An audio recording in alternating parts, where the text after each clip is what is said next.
Welcome to Immigration Quicktake. This is Ellie Rutledge with the American Immigration Lawyers Association. On Monday, the Supreme Court ruled 5-4 that many immigrant children who turn 21 or age out while waiting years with their parents to obtain visas will lose their original place in line and will be forced to wait even longer to obtain lawful status. Here to discuss the consequences of the Supreme Court's decision is AILA President Doug Stump. Doug, thanks for joining me. Could you start by sharing how the Child Status Protection Act, or CSPA, played a role in the Supreme Court's decision? This is a disappointing ruling, Ellie. No question about it. A little background first.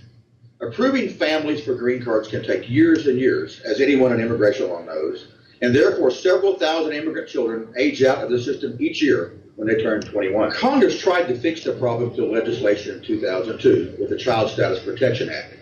And this act allows certain aged children, or certain aged out children, to retain their child status longer or to qualify for a valid category as an adult and keep their initial priority date. Now, it's been a while since that law passed, so a bipartisan group of present and former members of Congress submitted an amicus brief to explain to the Supreme Court exactly how CSPA was intended to work, to reunite families, not to extend their separation. But unfortunately, that interpretation was rejected. The justices were faced with the question of whether the CSPA protects a subgroup of aged out children and to interpret the meaning of the CSPA's automatic conversion provision. Specifically, they were asked to decide whether the Board of Immigration Appeals' narrow interpretation of this provision, that it only applies to aged out children who continue to have a qualifying relationship with the initial petitioner, was reasonable. Thanks, Doug. What did the Supreme Court decide?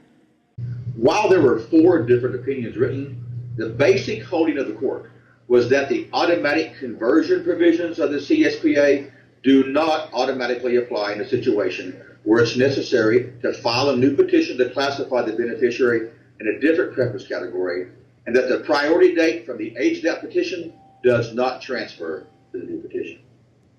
What does the Supreme Court's decision mean going forward?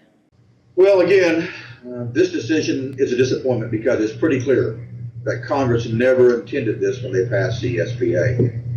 Congress will now need to go back and revisit this issue and clarify that a priority date is to be retained regardless of whether the applicant automatically converts.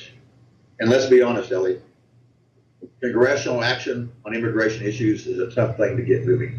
So until then, great numbers of aged out beneficiaries will be affected.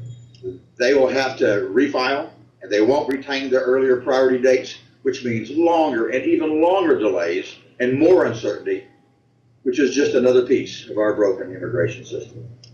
Thank you, Doug, for joining us. For the rest of you, please stay tuned for more updates from the American Immigration Lawyers Association.